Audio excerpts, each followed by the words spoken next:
Sino po dito in the last few days nasabi na ang mga salitang, pagod na ako, I'm tired?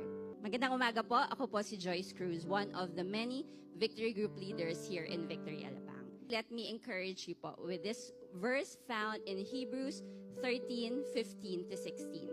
It says, through Him, let us continually offer up a sacrifice of praise to God, that is, the fruit of lips that acknowledge His name. Do not neglect to do good and to share what you have, for such sacrifices are pleasing to God. Ayan.